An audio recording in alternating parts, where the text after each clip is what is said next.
안녕하세요. 사연 읽어주는 남예입니다. 오늘의 여성 사연자분 사연은 여성어분의 사정상 제가 소개해 드리도록 하겠습니다. 많은 양해 부탁드리며 오늘의 사연 시작하겠습니다. 우리 새아가는 앞으로 내가 장미라고 불러야겠다. 장미? 네? 그게 무슨 말씀이세요? 시아버지에게 처음 인사를 간 날, 저희 시아버지는 저를 한참 동안 웃는 눈으로 지그시 바라보시다가 불쑥 저를 장미라고 불러야겠단 말씀을 하셨습니다. 속으로 오만 생각이 다 들더라고요. 뭐야? 내 이름이 혹시 촌스럽다고 생각하는 거야? 촌스러워서 못 불러주겠으니까 그냥 장미라고 부르겠다고 하는 건가? 아니면 내가 성질이 뾰족뾰족하다고 저러는 건가? 아니 왜 멀쩡한 이름 두고 장미라고 부른대? 그런데 저희 시아버지가 저한테 이렇게 말씀하시는 거예요. 그 꽃 중에 왕이 장미야 아니냐? 내가 지금까지 본 꽃 중에서 네가 제일 예쁘다. 그래서 너는 오늘부터 나한테 장미야. 어쩌면 촌스러울 수 있는 말이죠. 그리고 또래 남자들이 했으면 징그럽다고 저리 가라고 할 대사였고요. 하지만 시아버지는 정말 그 말을 진심을 다해서 하시더라고요. 눈빛과 말투, 말의 온도, 모든 것에서 그게 확연하게 느껴졌습니다. 그 말을 듣는 순간 저 수십 년 동안 쌓여왔던 모든 짜증과 신경질, 그리고 나쁜 마음, 삐뚤어진 생각이 모두 녹아내리는 게 느껴졌습니다. 사실 제 마음이 너무 많이 꼬여 있어서 남편과 결혼을 할까 말까 그때까지도 망설이는 중이었거든요. 그런데 시아버지의 그 한마디 말 때문에 저는 남편과 결혼을 결심했습니다. 아니, 남편과 결혼을 한다기보다는 그냥 시아버지의 며느리가 되고 싶었어요. 제가 이렇게 삐뚤어진 거는 사실 전부 부모님 때문이에요. 이런 거 안 되고 저런 거 안 됐을 때 부모님 탓하는 거 참 싫어하지만 저는 정말로 그래요. 엄마 아빠 각자 바람나서 아빠는 저 3살 때 집 뛰쳐나가시고 엄마는 제가 중학교 다닐 무렵 저를 떠났습니다. 떠나기 전에도 그닥 엄마 노릇을 한 건 아니었어요. 늘 집에 매번 다른 남자들이 와서 엄마랑 뒹굴었고 저를 보면서도 번들거리는 눈빛을 숨기지 않는 사람들이 가득한 유년기, 초등학교 시절을 보냈거든요. 초등학교 저학년 때부터 제 밥은 알아서 챙겼고 밤에 잘 때 문 잠그는 것도 습관이 되었습니다. 엄마는 늘 그런 저에게 술에 반쯤 취해서 이렇게 말하곤 했어요. 어우, 지 아빠 닮아서 대꼬챙이처럼 꼬장거려. 기집애가 좀 야들야들 감기는 맛도 있고 그래야 하는데 아주 얼음장이야, 얼음장. 엄마에게는 어린 딸이 최선을 다해 자기를 지키려고 발버둥치는 게 얼음장 같고 대쪽같이 못된 성격으로 보이는 모양이더라고요. 당연히 서로 곁을 안 주고 거의 독립된 삶을 사는 모녀였죠. 그나마 저 중학교 2학년 올라가던 해의 봄, 자기도 이제는 자기 인생 찾고 싶다며 어디서 중학생 눈으로 봐도 양아치 같은 아저씨 하나 데리고 오더니 딱 한 번 인사시키고 그대로 사라져버리고 말았습니다. 결국 혼자 남은 저를 키운 건 양쪽 집 할머니였어요. 양쪽 집 할머니라고 제가 마냥 예뻤겠습니까? 손주니까 안쓰러운 마음도 있었지만 각자 자기 자식 인생 망치고 도망간 상대방 자식 욕하느라 제가 아주 정신이 홀딱 나갈 지경이었습니다. 외할머니는 항상 저를 보며 이렇게 말씀하셨어요. 내 딸이 참 애가 순하고 착했는데 저거 애비 잘못 만나가지고 애가 변했어. 그런 애가 아니었는데 남편이라고 어디 정붙일 구석에 있었어야지. 아주 대꼬챙이처럼 꼬장꼬장해서 애가 뭐만 좀 잘못하면 죽일 것처럼 덤비고 에휴, 아이고 내 팔자야. 친할머니는 또 저를 보면 눈 한번 곱게 안 뜨시고 이렇게 말씀하시곤 했습니다. 아유, 지애비 닮아가지고 성질이 참는 성질이 아니야. 아니 남자가 조금 다른데 눈도 좀 돌릴 수도 있고 그런 거지. 그걸 가지고 그렇게 쥐잡듯 사람을 잡더니 결국 자기도 딴 남자 꿰가지고 나갈 거였으면서 뭘 그렇게 펄펄 뛴 건지. 아주 세상천지 자기 혼자 고결해. 자기는 뭐 천사처럼 굴었나? 아이고, 내 팔자야. 그렇게 양쪽 집 할머니의 팔자 타령이 제 성장의 자양분이 되었으니 제가 보들보들 야들야들 고운 사람으로 자랄 수 있었겠어요. 건드리면 뾰족뾰족 가시 세우는 고슴도치, 마음밭에 온통 깨진 유리 가득 심고 씩씩거리는 상처 가득한 사람, 그게 저였습니다. 그렇게 자라다 보니 그 누가 어떤 말을 해도 곱게 들리진 않았어요. 남자들이 저한테 예쁘다고 하면 대뜸 이런 생각이 먼저 들었습니다. 뭐야? 나 꼬셔서 어떻게 한번 해보려고? 절대 안 되지. 저는 늘 온몸으로 저리 가. 난 그런 말에 속는 그런 여자 아니야. 착하다고 하면서 슬금슬금 나한테서 또 뭘 뽑아 먹으려고 칭찬부터 하는 거야. 라는 걸 고스란히 드러내고 살았습니다. 당연히 그렇게 나를 세워 살다 보니 점점 저에게 다가오는 사람도 줄어들더라고요. 남자친구는커녕 여자친구도 하나 남지 않았습니다. 그 와중에 다가온 남편은 뭐랄까 아무리 쳐도 넘어지지 않는 오뚜기 같은 그런 사람이었습니다. 왜 장난감 중에 그런 장난감 있잖아요. 아래쪽에 무거운 모래가 딱 들어가 있고 위에는 바람이 빵빵하게 넣어진 풍선이요. 그래서 그 풍선을 열심히 쳐도 밑에 있는 무게추 때문에 계속 웃는 얼굴 풍선이 벌떡벌떡 일어나는 애들 권투 연습용으로 많이 나오는 인형 말입니다. 남편을 만날 때마다 제가 떠올린 건 딱 그런 풍선의 모습이었습니다. 제가 아무리 못된 말로 밀어내려고 해도 절대로 남편은 저에게서 미뤄지지 않더라고요. 그렇게 해서 1년 정도 연애하고 조금 이르다면 이른 나이인 29살에 결혼을 하게 되었습니다. 물론 남편 때문에 결혼했다기보다는 저희 시아버지의 며느리가 되고 싶었죠. 외아들인 남편에게 사실 바라는 거 많으셨을 거예요. 저희 시아버지 잘 사시거든요. 그리고 잘 살기만 하는 돈 많고 마음 천한 할아버지가 아니라 누가 봐도 근사하게 늙은 로맨스 그레이, 마음은 더 멋있는 그런 분입니다. 원래 부모님이 물려주신 재산도 좀 있고 제가 남편과 연애를 시작하면서 바로 돌아가신 시어머니 쪽에서 남겨놓으신 재산도 꽤 많으신 듯 했습니다. 그렇게 돈 있는 집에서 번듯하게 잘 키운 외아들 장가 보내는데 양쪽 부모 다 이혼하고 돈도 변변치 않은 집딸이 어디 반가우셨겠어요. 게다가 남아있는 가족인 할머니들이라곤 어떻게든 결혼에 돈 안 보태려고 애쓰는 모습만 드글드글하게 보이는데 아무리 인격 좋은 시아버지라도 저랑 아들을 맺어주고 싶지는 않으셨을 거예요. 그럼에도 불구하고 저희 시아버지 그런 티 전혀 안 내셨습니다. 오히려 그냥 어차피 상견례도 없을 거 며느리 될 아이랑 밥이나 먹어야 되지 않겠냐며 그렇게 저를 불러내서 밥을 사주시더라고요. 그리고 결혼 날짜 잡는 날 저한테 슬그머니 남편 몰래 봉투를 하나 내미셨어요. 아버님, 이게 뭐예요? 뭐긴, 우리 딸내미 시집갈 때 쓰라고. 아빠가 주는 돈이지. 네? 돈이요? 놀란 저에게 시아버지는 다시 한번 돈을 내밀면서 그렇게 말씀하시더라고요. 서로 이것저것 뭐 안 하기로 했다지만 그래도 뭐라도 하고 싶은 게 있고 쓰고 싶을 돈이 있을 텐데 남편 몰래 이걸로 비상금해. 그리고 너 돈 모아둔 거 있다며. 결혼 자금으로 모아둔 거. 네, 얼마 되지도 않아요. 한 1,500 되려나? 그거 양쪽 집 할머니 나눠드려라. 그래도 어쨌거나 너 키우느라 마음고생 몸고생 하셨는데 그래야 너도 편하게 훌훌 다 놓고 결혼생활 시작할 수 있다. 그거 3천이야. 할머니들은 네가 모은 돈 나눠드리고 그걸로 너 사고픈 거 사고 남은 건 비상금하고 그래. 세상에 이런 시아버지가 어디 있나요? 너무 눈물이 나서 그 앞에서 펑펑 울고 말았습니다. 그런데 그 뒤를 이어서 시아버지가 이렇게 말씀을 하시는 거예요.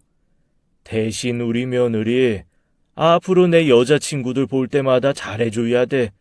정말 아버지 여자친구 보는 것처럼 딸처럼 그렇게 대해줘. 알았냐? 조금 놀랐습니다. 뜬금없기도 했는데 그 상황에서 그 말을 할 수밖에 없는 아버님 상황도 조금은 이해가 되더라고요. 너무 심각한 상황에서 말하면 저나 남편이 진지하게 듣고 응대할 것 같고, 그렇다고 남편한테만 말하기엔 어색하니 이렇게 저랑 개인적인 시간 보내면서 말씀하신 것이 아닐까 싶었습니다. 그러면서 문득 그런 생각이 들더라고요. 하긴 시아버지 어떻게 보면 아직 한창 때이실 텐데 왜 여자친구가 없을 거라고 생각했을까요? 그럼요. 당연하죠. 혹시 궁금하거나 모르는 거 있으시면 저한테 물어보세요. 제가 알려드릴게요. 그래. 아니 내가 알아서 하긴 하는데 나중에 내 여자친구들 만나면 그때 어색하게나 대하지 말아줘. 알겠습니다. 하도 여자친구 만나면 잘 해달라고 신신당부를 하셔서 저는 시아버지가 엄청 진지하게 사귀는 여자친구가 있으신 줄 알았어요. 그런데 나중에 알고 보니 그냥 이런저런 모임에서 편하게 만나는 말 그대로 여사친들이 많으신 것 같더라고요. 몇 번 그 모임에도 제가 나가서 인사도 하고 그분들이 제 시아버지 칭찬하는 것도 듣고 그렇게 다녀오곤 했습니다. 결혼 후에도 홀 시아버지라 그래서 저한테 뭔가 부담을 주거나 힘들게 하시는 거 전혀 없었어요. 오히려 아들 데리고 가줘서 고맙다고 앞으로는 지금까지 하고 싶었던 거 하면서 사실 거라고 그전부터 하시던 봉사활동을 더 열심히 다니기 시작하셨습니다. 저희 아버지 각종 봉사활동 굉장히 열심히 하시는 분이었거든요. 제가 알기로는 의료 봉사 같은 것도 하시고 장학재단 같은 것도 만들어서 친구분들이랑 같이 운영하시는 것 같았습니다. 수해나 산불로 어려운 지역이 있으면 직접 도우러 가시기도 하고 여튼 남는 시간을 조금 더 허투루 쓰시지 않는 분이었어요. 아버님 따라 유기견 봉사도 가고 독거노인 봉사도 몇 번 나가봤는데 그때마다 매번 바뀌는 자칭 타칭 아버님의 여자친구분들도 많이 만났습니다. 그래서 아버님에게 당연히 여자친구는 끊이지 않겠거니 하고 살았죠. 하지만 제가 결혼 2년 차쯤 됐을 때였나요? 시아버지가 어느 날 몹시 진지한 얼굴로 저랑 남편한테 할 얘기가 있다고 집으로 부르시더라고요.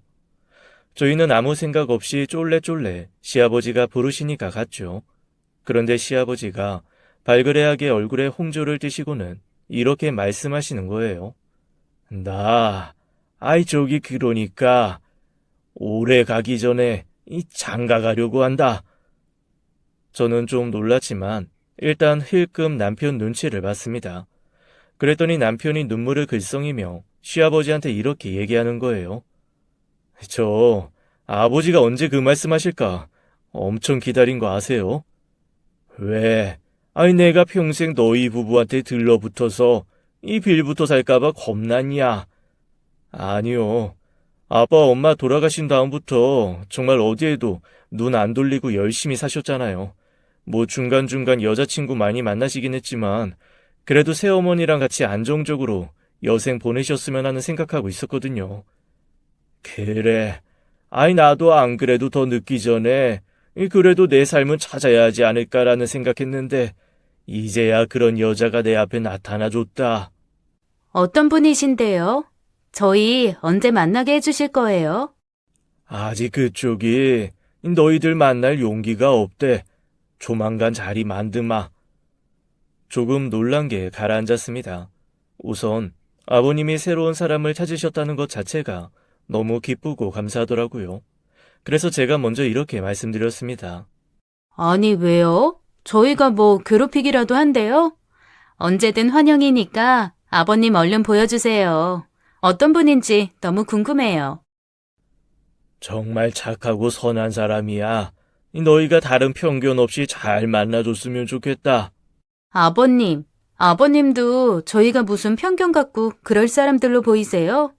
그런 말씀하시면 서운해요. 그러게요. 왜 그런 말씀을 하세요? 아이, 우리 아들이랑 며느리가 안 그럴 거라는 걸 알지. 그래도 혹시나 해서 하는 얘기야. 아버님, 혹시라도 절대 그런 생각하지 마세요. 저희 너무 기뻐요. 언제 보여주실 거예요? 그냥 아예 여기서 날을 잡을까요? 숯불도 당김에 빼라잖아요. 아이고, 알았어. 조만간 한번 보자. 하지만 아버님의 그 조만간은 1개월이 지나고 2개월이 지나고 6개월이 될 때까지 오지 않았습니다. 결국 제가 아버님한테 대체 언제 인사시켜 주실 거냐 너무너무 궁금하다며 올해가 가기 전에 꼭 한번 만나고 싶다고 막 졸랐다니까요. 제가 하도 조르니까 그제야 못 이기는 척 아버님이 날짜를 잡으시더라고요. 그런데 새어머니가 될 그분을 만나러 간 그 순간 아버님이 왜 그렇게 만나는 날짜를 미뤘는지 알 수 있었습니다. 저는 처음에 그 새어머니 되실 분의 딸이 나와 있는 줄 알았어요. 저와 나이 차이 별로 안 나는 여자 하나가 잔뜩 긴장한 얼굴로 앉아 있었거든요. 그래서 제가 아무 생각 없이 그냥 안녕하세요 하고 아버님 옆에 있는 사람이니까 일단 인사부터 하고 아버님한테 물었습니다. 그분, 따님도 같이 나오셨나 봐요. 지금 어디 계세요? 화장실 가셨나? 화장실 남녀 공용이던데. 내가 방금 다녀왔는데. 아, 따로 오시나 봐요. 그러자 아버님이 몹시 민망한 얼굴을 하시면서 저한테 글쎄 이러시는 거예요.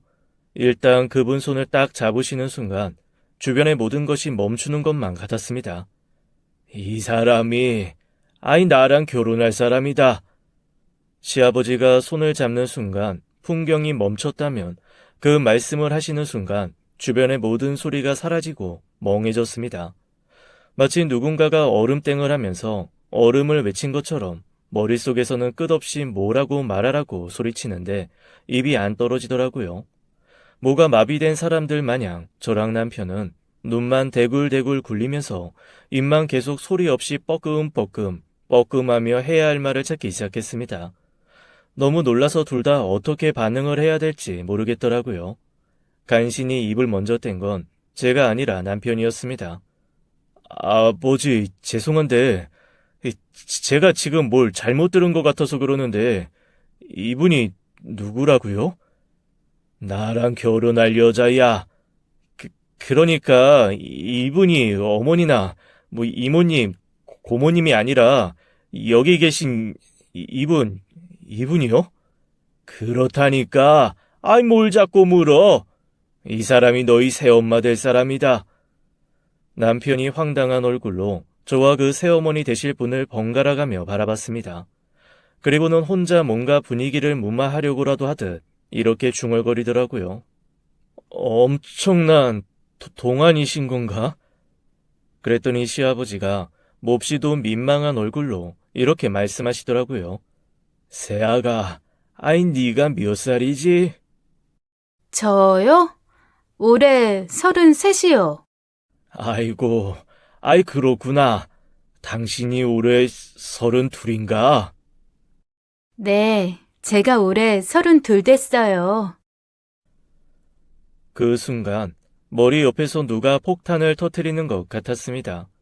시어머니 될 사람이 저보다 1살 어린 거잖아요. 너무 어이가 없고 기가 막혀서 헛웃음밖에 안 나오더라고요. 저도 모르게 아주 어색한 너털 웃음을 터뜨리고 말았습니다. 아버님, 그러니까 정말로 결혼을 하신다는 거죠? 그러니까 정말로 혼인신고도 하시고 식도 치르시고 그러는 거죠? 내가 너희한테 진즉 인사를 시켰어야 되는데 이 사람도 아직 마음의 준비가 안 됐다고 그러고 또 우리 나이 차이가 좀 있다 보니 사람들이 이런저런 말쑥덕거릴 것도 싫고 그래서 어쩌다 보니 내가 자꾸 미루게 됐다. 이 사람한테 미안하지 뭐. 그러면 정말로 결혼을 하시는 거예요? 진짜 두 분이서 혼인신고도 하실 거고요? 그랬더니 저한테 한 번도 그런 눈빛을 보이신 적이 없던 아버님이 갑자기 정색을 하면서 저한테 이렇게 물어보시더라고요. 왜? 혼인신고해서 살면 안 되냐?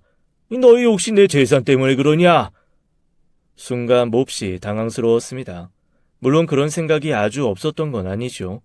그런데 아버님이 그렇게 너무 정색을 하고 딱 말씀을 하시니까 그동안 각종 드라마에서 봤던 장면들이 영화처럼 쭉 눈앞에 펼쳐지기 시작했습니다.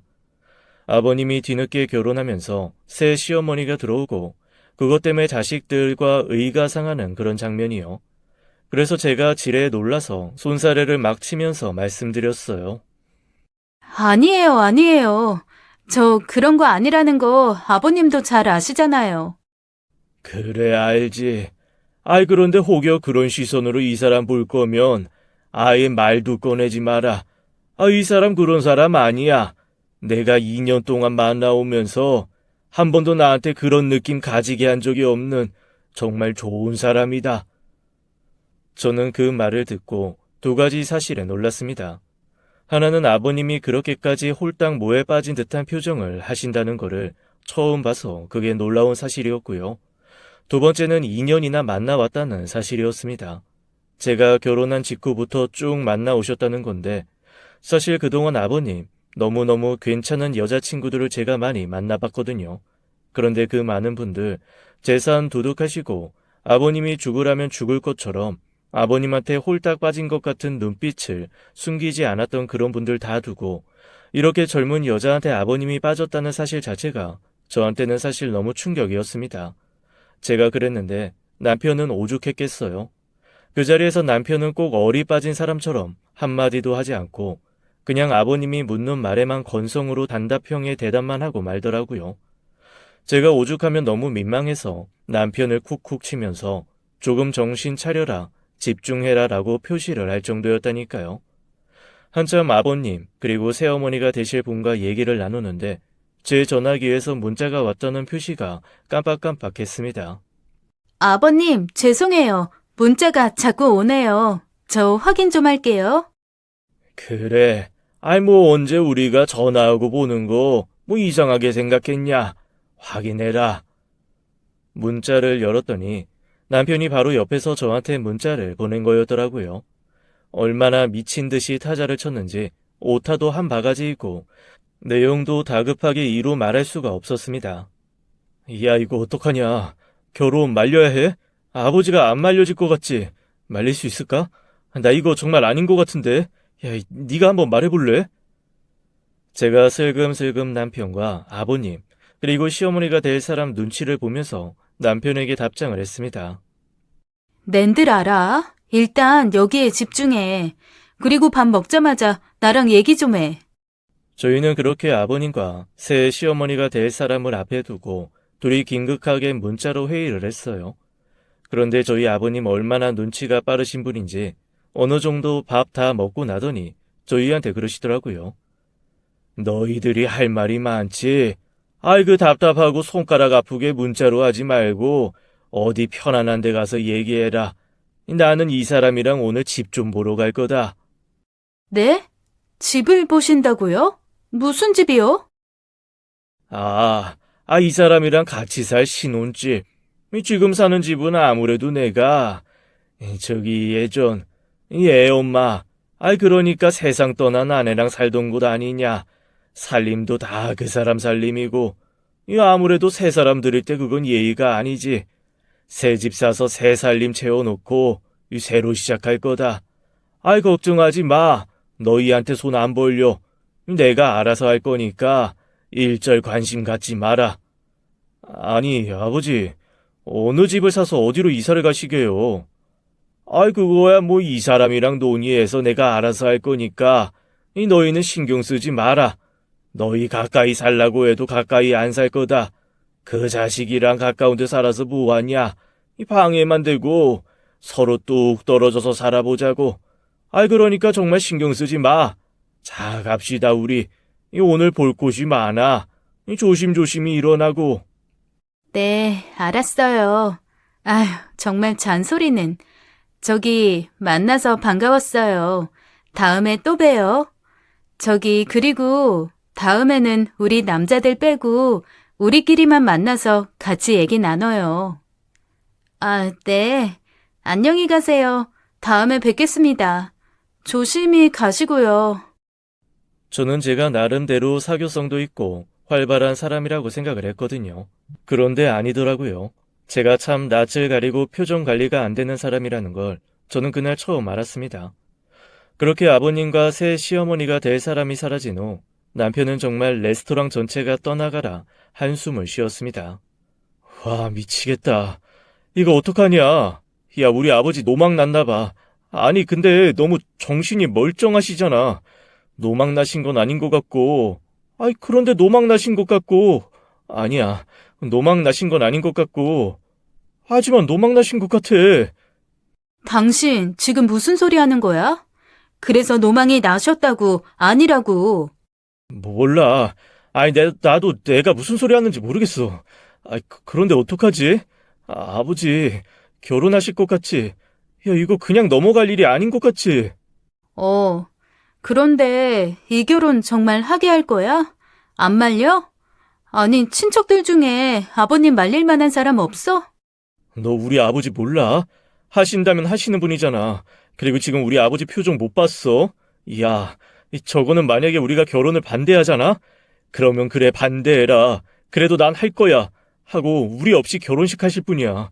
이거 결혼을 반대하고 안 하고가 아니라, 아이씨, 몰라, 진짜. 이거 어떡하지? 이거 어떡하지? 어떻게 해야 하지? 남편은 반쯤 정신이 나간 사람 같았습니다. 계속 이거 어떡하지? 이거 어떡하지는 말만 반복하고 애꿎은 물만 몇 컵째 계속 마시더라고요. 당황스러운 건 저도 마찬가지였습니다. 저보다 1살 어린 시어머니라니요. 대체 제가 그 사람이랑 어떻게 지내야 될지도 모르겠더라고요. 제 주변에 보면 동서도 1살 차이면 불편하고 형님도 1살 연하면 들어와도 너무 어색하고 힘들다는데 세상에 시어머니가 저보다 어리다니 이게 말이 나됩니까? 게다가 동서나 형님이면 친구들한테 얘기라도 하고 속이라도 풀죠. 시어머니가 저보다 어리다는 얘기는 그 어디에도 못합니다. 너무 창피해서요.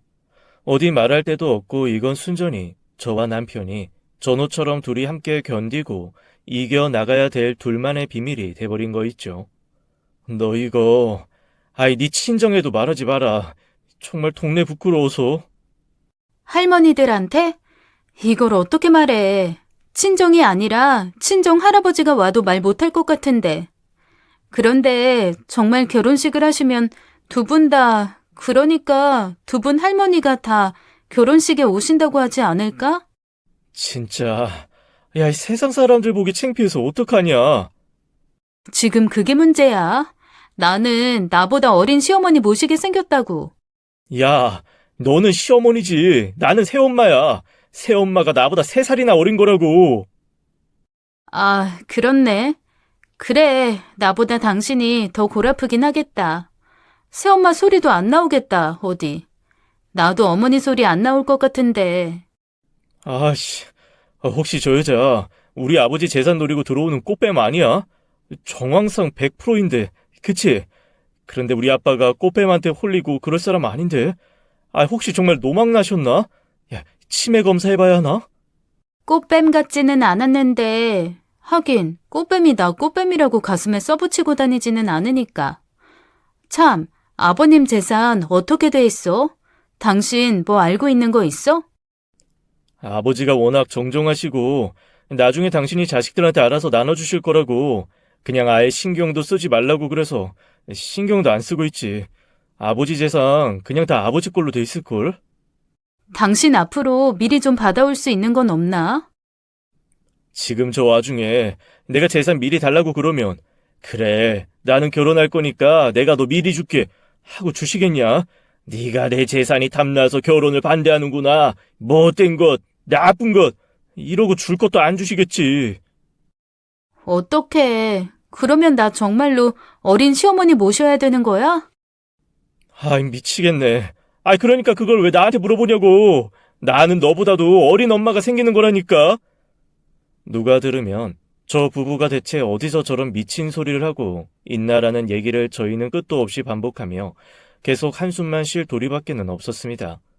사실 마음 한구석에는 저희 아버님이 그냥 저희 한번 떠보려고 혹시 저희 반응이 어떤지 궁금해서 연기처럼 해보신 소리기를 바랬습니다. 왜 어른들 가끔 그러실 때 있잖아요. 자식들이 어떻게 나오나 보고 싶어서 한 번씩 그냥 몰래카메라처럼 슬그머니 쇼 한 번 하시는 거요. 그런데 아니더라고요. 그로부터 며칠 뒤 저희 시아버지가 저한테 따로 전화를 하셨습니다. 내가 부탁할 게 하나 있어서 전화했다. 네, 아버님, 말씀하세요. 내가 그 요즘 여자들 취향을 잘 모르지 않냐? 요즘 여자들이요? 그래. 네 또래 여자들 말이야. 그 또래. 그러니까. 요즘 여자들 어디 좀 들고 다닐 만한 가방, 그런 건 어디서 어떤 거를 사주면 되냐? 가방이요? 그래. 내가 새 시어머니 좋은 가방을 좀 하나 사주고 싶은데, 그 사람이 자기는 필요 없다고 벅벅 우겨대니, 내가 내 식대로 골랐다가는, 노티나고 촌스러워서 어디 들고 다니질도 못했고, 그런 거 사줄 것 같고, 내가 너한테밖에 물어볼 사람이 없다. 그 사람 가죽 가방 하나 없이, 맨날 천조가리 들고 다니고 그러는데, 내가 그게 계속 마음에 걸려. 그래서 가방 사주시게요? 왜? 너는 안 사주고 네 시어머니만 사줘서 서운하냐? 아니요. 전혀 그런 거 아니에요. 제가 무슨 그런 걸로, 에이. 그럼, 그러지 말아야지. 너는 네 남편한테 사달라고 그래.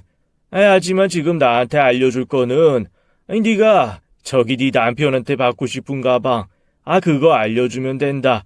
그러면 그게 요즘 네 나이 또래 사람들이 갖고 싶어하는 가방이겠지.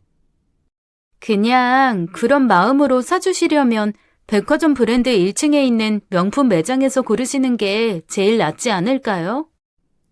그래. 1층에 문지기들 서 있는 그런 매장들 말하는 거냐? 네. 그런 데서 파는 가방이 아무래도 약간 좀 낫죠. 요즘 사람들이 갖고 싶어하고 그런 가방들이니까요. 그렇구나. 그래, 알았어.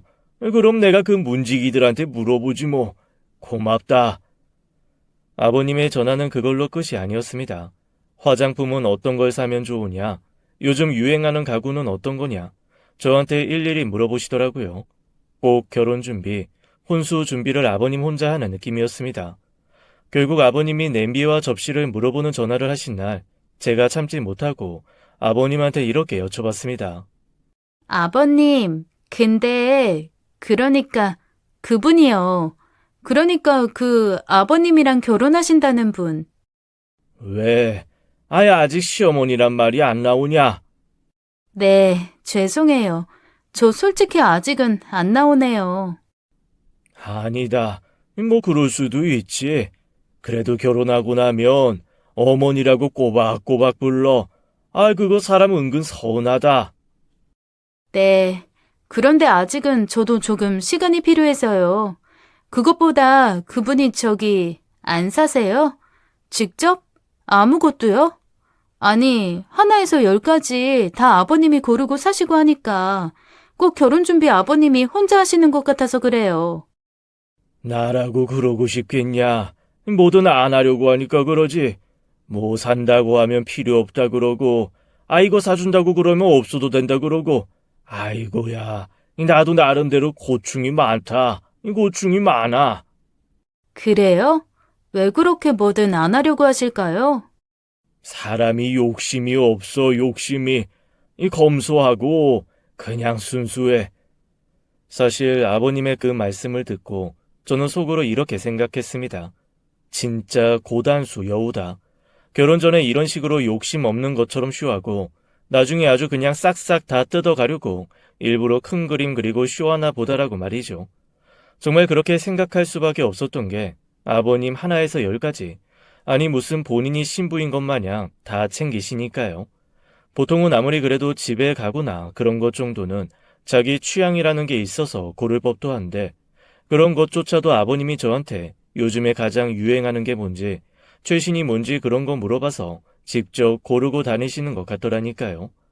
그래서 제가 한 가지 꾀를 냈습니다. 시어머니 될 사람이랑 그래도 제가 같이 좀 다니면 어떤 사람인지 좀 볼 수 있지 않을까라는 생각 때문이었어요. 뭐랄까, 일종의 스파이 같은 느낌이랄까요. 남편한테 말했더니 무릎을 탁 치더라고요. 와, 왜 그 생각을 못했지? 원래 남녀 사이도 본색을 하려면 같이 여행 가라고 하잖아. 딱이네. 그래, 당신 까칠하게 사람 잘 보니까 같이 좀 다니면서 사람이 어떤 사람인지 좀 냉정하게 캐내봐. 나 요즘 잠이 안 와, 잠이.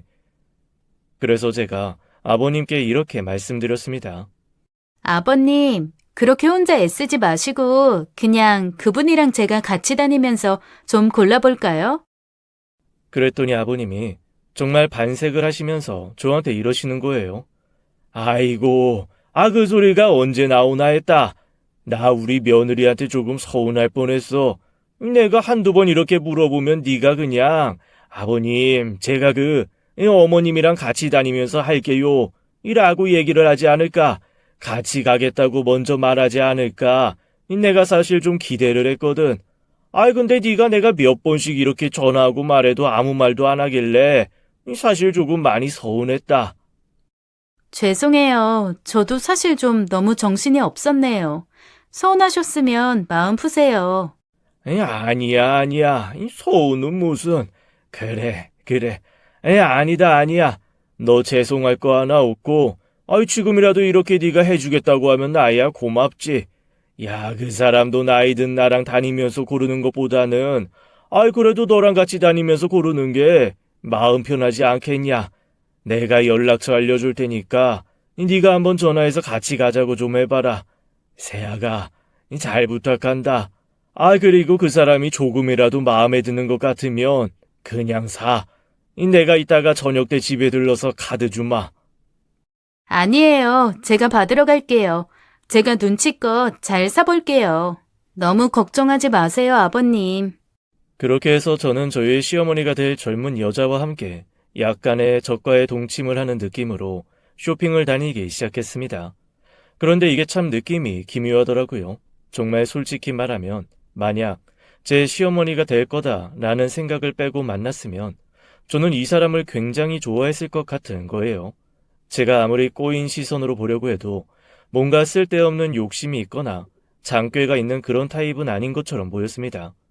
오히려 뭔가 겪어본 게 별로 없어서 이것저것 다 고맙고 신기한 그런 타입이랄까요. 하다못해 같이 쇼핑을 하다가 백화점 지하에서 밥을 먹는데 그것조차 너무 신기해하고 즐거워하는 거예요. 그래서 제가 물어봤죠. 그런데 왜 꼭 한 번도 안 드셔본 사람처럼 그렇게 즐거워하세요? 처음인데요. 백화점 지하에서 밥 먹는 거 처음이에요. 그리고 백화점에서 사실 뭐 사본 적도 없어요. 한 번 있네요. 그때 누가 상품권 하나 줘서 그걸로 양말 사러 왔었어요. 양말이요? 네, 5만 원짜리 상품권이었는데 그걸로는 별로 뭐 살 게 없더라고요. 그런데 마침 매대 세일하면서 10,000원에 양말 4개 팔길래 죄다 양말 샀어요. 그걸로 벌써 6년째 양말 신고 있는걸요? 나 그러고 보니까 백화점에서 양말 사시는 여자였네. 그러시구나. 그렇네요.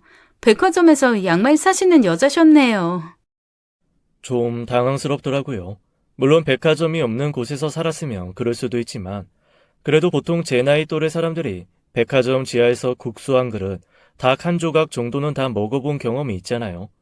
그래서 사실 좀 이상하다 하는 생각이 들었습니다. 그리고 물건을 고를 때 보면 고르는 기준이 좀 다르더라고요. 저 같으면 이렇게 돈 많은 자기 아버지 뻘 남자랑 결혼하면 약간 보상 심리에서라도 제일 비싸고 제일 세트 많고 제일 고급스러운 걸로만 거침없이 고를 것 같거든요. 그런데 뭘 하나 골라도 엄청 알뜰하게 가성비를 따져서 고민을 하더라고요. 제일 세일 많이 하는 거, 제일 할인 많이 하는 거, 혹은 하나씩 더 주는 거, 그런 걸로만 사려고 하는 겁니다. 오히려 제가 나중에는 이런 걸로만 사면 아버님 속상해 하실 수도 있으니까 좀 좋은 거 사라고 몇 개 좋은 걸 억지로 집어줬다니까요. 그런데 그렇게 살림을 몇 시간에 걸쳐서 다 사고 나서 헤어질 때 좀 놀랄 일이 하나 벌어졌습니다. 제가 이것저것 고르다가 냄비 하나를 보면서 이런 말을 했었거든요.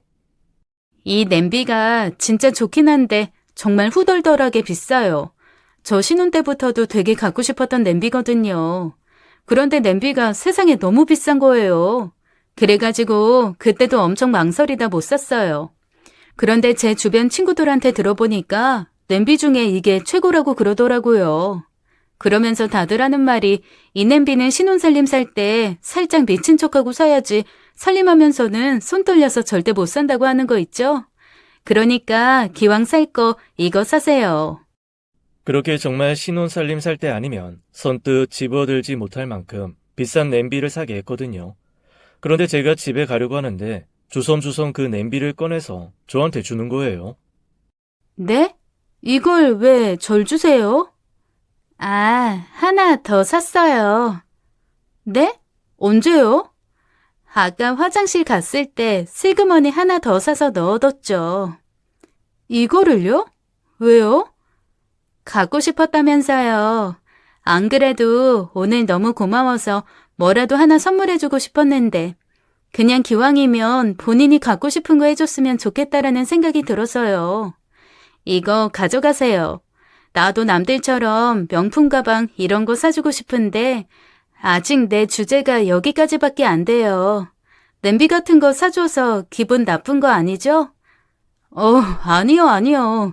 그나저나 이거 너무 비싼데요. 아버님 아시면 큰일 나요. 에이, 이건 제 돈으로 산 거예요. 아버님한테는 저도 말 안 할 테니까 아무 말 말아요. 그냥 아까 이 냄비 보면서 눈이 반짝반짝 하는데 정말 사주고 싶었어요.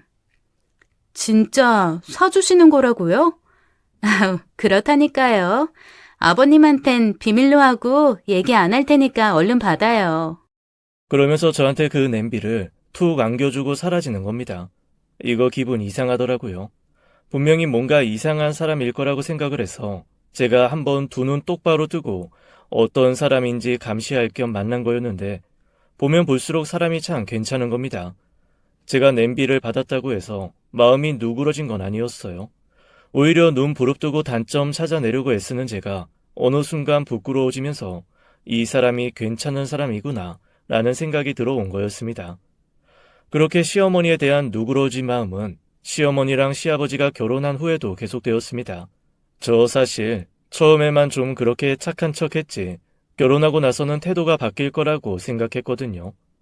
괜찮은 사람이라는 인상이 깊게 박히기는 했지만 사람이 원래 자리가 바뀌고 성향이 바뀌면 자기도 몰랐던 숨은 본성이 나오기 마련이니 결혼 전에는 조심하고 기죽어 있어도 결혼하고 나면 분명 저랑 남편이 걱정했던 그런 모습들을 보일 거라고 예상하고 있었습니다. 그런데 시어머니의 행동은 매번 저랑 남편을 부끄럽게 만들곤 했습니다. 배려. 정말 배려의 아이콘이더라고요. 조금 더 사람을 불편하게 하는 것도 없고 그렇다고 과하게 친절한 것도 아니었습니다. 게다가 아버님을 얼마나 지극정성으로 모시는지 안 그래도 로맨스 그레이 잘생기고 또래보다 젊어 보였던 저희 아버님 조만간 제 남편보다 어려 보일지도 모르겠다는 생각이 들 정도로 점점 더 어려지시더라고요. 평생 야채 싫어서 김치도 안 드시던 분이 아침마다 녹즙에 샐러드 챙겨 드신다는 말을 듣고 저랑 남편은 턱이 땅으로 떨어지는 줄 알았습니다. 너무 놀래서 입이 떡 벌어졌거든요. 게다가 시집살이도 전혀 없는 데다가 오히려 아버님한테 부탁해서 저랑 제 남편한테 재산도 미리 조금씩 나눠주게끔 하더라고요. 분명 재산 노리고 들어온 꽃뱀인 줄 알았는데 앞장서서 재산 분배하시는 거 보고 저랑 남편은 혼란에 빠졌습니다. 아무리 고가운 눈으로 보려고 해도 뭔가 되게 저희를 정말로 생각하는 듯 행동을 하시니 투덜거릴 단초를 잡을 수가 없더라고요. 오죽하면 6개월 정도 지났을 때 남편이 저한테 그러더라고요. 혹시 진짜로 우리 아빠 사랑하나? 나 이거 참 어떻게 해야 돼? 곤란한 듯 한숨 섞인 얘기를 할 정도로 새어머니는 괜찮은 사람이었습니다. 저 역시도 엄청 도끼눈 뜨고 시어머니를 계속 봤지만 시어머니의 단점을 찾는 게 오히려 힘들 지경이었어요. 두 분이 결혼하시고 거의 1년쯤 다 됐을 무렵에는 오히려 남편보다 시어머니랑 같이 있는 시간이 훨씬 편하고 재밌기 시작했다니까요. 아무래도 또래다 보니까 같이 얘기하고 유행하는 거 드라마, TV 프로그램 이런 거 얘기하는 게 남편보다 저랑 훨씬 더 잘 맞는 거예요.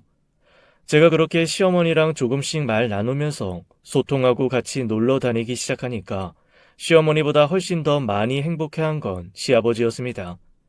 제가 시어머니와 편하게 말을 나누기 시작하면서 시어머니에게 한번 이렇게 물어본 적이 있습니다. 근데 저희 시아버지는 어디서 만나셨어요?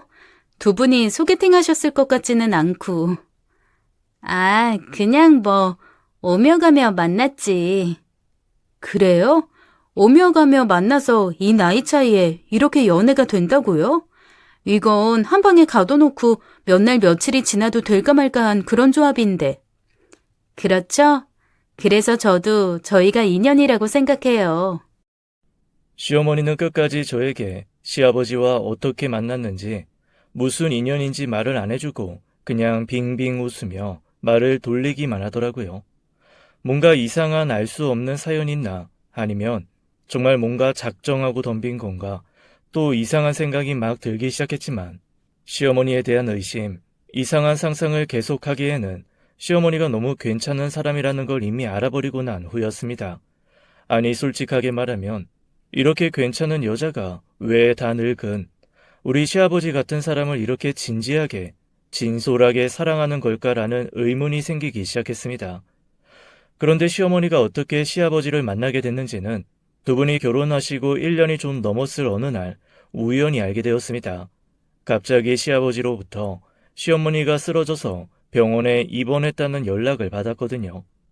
아니, 대체 어제까지만 해도 멀쩡하게 나랑 같이 찜질방도 갔다 오고 쇼핑도 했던 사람이 왜 갑자기 쓰러졌을까 싶어서 얼른 병원으로 뛰어갔습니다. 그런데 병원에 누워있는 시어머니, 생각보다 상태가 심각해 보였어요. 그리고 그동안 왜 시어머니가 저랑 같이 찜질방을 그렇게 다니면서도 한 번도 목욕은 같이 하지 않고 찜질방에서 바로 옷만 갈아입고 집에 갔는지 알게 되었어요. 가슴에 엄청 큰 흉터가 남아있더라고요. 제가 너무 놀라서 아버님, 저게 뭐예요? 라고 물었습니다. 그랬더니 아버님이 천천히 말씀해 주시더라고요. 어머님이 오래전에 심장 이식 수술을 한번 받으신 적이 있대요. 그런데 워낙 몸에서 그 이식된 심장을 받아들이기가 쉽지 않은 상태이기도 해서 심장 이식을 받으면서도 길게 살아봐야 10년 언저리 살 수 있겠다는 시한부와 같은 심장 이식을 받았다고 했습니다. 그럼에도 불구하고 결혼도 한번 해보고 싶고 행복한 삶을 살아보고 싶다는 생각에 심장 이식을 택하셨던 거죠. 하지만 집이 넉넉하지 않아 그 많은 이식 수술비를 구하지 못해서 힘들어할 때 저희 시아버지가 운영하던 재단 쪽에서 도움을 받아서 심장 이식을 받게 되셨대요. 원래는 누구 도움을 줬는지, 누가 이식을 해줬는지 그런 거 다 비밀이었는데 재단에서 돈을 후원해 준 거를 어떻게 알고 인사를 왔다고 했습니다. 그렇게 시아버지와 시어머니가 처음 만났다고 하더라고요. 시아버지가 쓸쓸한 얼굴로 이렇게 말씀을 하셨습니다. 처음에야 딸 같았지. 그런데 이 친구가 그러더라. 자기를 그냥 심장 이식해준 그런 딸 같은 사람으로 생각하지 말고 그냥 한번 인간 대 인간으로 보고 만나줄 수 있냐고. 그러다 보니 나도 그래. 언젠가부터 나이다 뭐다. 내가 너무 가리는 게 많았구나. 이 친구 말대로 한번 인간 대 인간으로 한번 만나보자. 그렇게 해서 자연스럽게 만났다. 그렇게 1년이 지나고 2년. 천천히 시간이 지나다 보니 이 연애라는 걸 하고 있더라고. 그런데 참 이상하지. 이 사람이 여자로 보이는 순간 정말 나이 차가 안 느껴지더라. 거울을 보고 사진을 찍어도 내가 늙은 건지 저 사람이 젊은 건지 내 눈에는 보이지 않더라고. 그런데 그게 어디 세상 사람들을 그렇게 설득시키기가 쉽냐. 내 자식들한테도 설득이 안 돼서 지금 이렇게 뒤늦게서야 고백을 하는데, 그래서 사실은 헤어지자고 했다.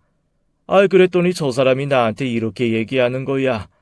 당신 나이 많이 먹었죠? 라고 묻더라고. 그래서 헤어지자고 하는 거라고 대답하니까 저 사람이 울면서 그러더라고. 내 수명은 당신보다 짧을 수 있어요라고. 그게 무슨 소리냐고. 더 살아야 된다고 했더니 저 사람이 그게 자기 마음대로 되냐고. 자기는 이미 의사가 얘기한 것보다 더 살았다면서 우리 수명만 놓고 따지면 우리 둘이 친구라고 하대. 친구끼리 서로 좋아하면 같이 살아도 되지 않겠냐면서 청혼하더라. 자기 어차피 오래 살지 못할 거면 그냥 좋아하는 사람 옆에서 행복하게 단 하루라도 더 살고 싶다고. 그래서 결혼하신 거예요? 그래. 이 사람이 담담하게 자기가 좋아하는 사람은 나고 나도 자기 좋아하잖냐고 만약에 자기가 나보다 일찍 죽는다고 해도 나도 곧 따라올 거니까 내가 10년 안팎이면 온라이니까 괜찮다는 거야. 그러니까 우리 그냥 서로 죽는 날 앞둔 사람끼리 의지하고 좋아하면서 살아봅시다라고. 아니, 네 시어머니가 그렇게 얘기하는데 갑자기 머리가 쾅하고 한데 얻어맞은 것 같더라고. 내가 대체 무슨 영화를 보려고 이 사람을 밀어내려고 했나? 아직 내가 살 날이 많다고 착각하나 보다. 따지고 보면 나도 살 날 얼마 남지 않았는데 사는 동안만이라도 이렇게 잘 살았으면 좋겠다. 그런 생각이 들더라. 그래서 결혼한 거야. 서로 좋고 싶어서. 그 말씀을 듣는데 마음 한구석이 아려왔습니다. 그리고 처음에 아버지와 시어머니의 사이를 의심했던 게 좀 죄송해지더라고요. 그러면서 저희 시아버지가 또 이렇게 말씀하셨습니다. 이 사람, 나랑 결혼하면서 내가 그럴 필요 없다고 하는데도 굳이 나 끌고 가서 공증받더라고. 만약에 혹여 내가 먼저 세상을 뜨더라도 자기는 재산 한 푼 안 받겠다고 다 너희한테 갈 거라고 말이다. 그리고 혹여 자기한테 억지라도 남겨진 그런 재산이 있다면 그거는 그대로 다 자기가 심장 수술하면서 도움받았던 그 재단으로 귀속시킬 거라고 각자 써서 공증받더라. 너희가 초반에 재산 얘기 이런 거 저런 거 하면서 의심했던 거 안다. 그런데 내가 얘기하려고 하니까 이 사람이 말리더라고. 자식들로서 당연히 그렇게 의심할 수 있고 자기 충분히 이해한다고. 그런데 시간 지나서 조금 더 시간이 더 지나서 너희하고 좀 더 친해지면 그때 얘기하자고. 지금 얘기해봐야 자기가 쇼하는 것처럼 너희가 의심하니까 그냥 그렇게 얘기해서 안심시키려고 하는 것처럼 보일 수도 있다고. 정말로 인간적으로 자기라는 사람을 조금 더 알고 이해한 후에 그때 얘기하자고 그렇게 얘기하더라고. 그제야 시어머니가 참 대단한 사람이란 생각이 들었습니다. 나이는 저보다 어리지만 저보다 훨씬 큰 사람이더라고요. 많이 부끄러웠습니다.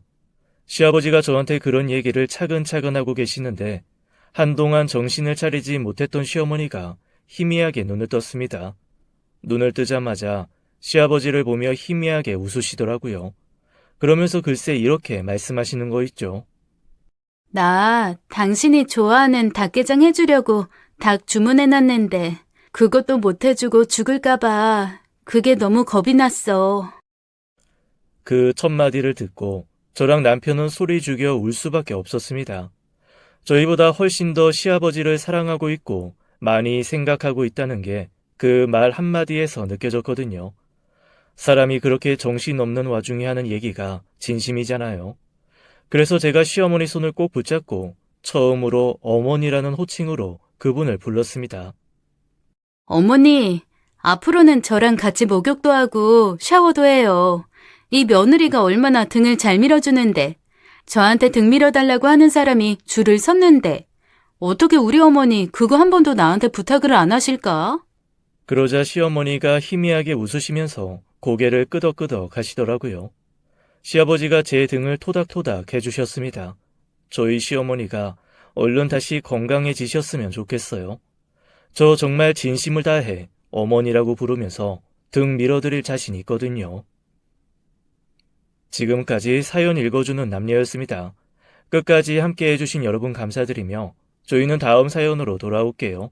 감사합니다.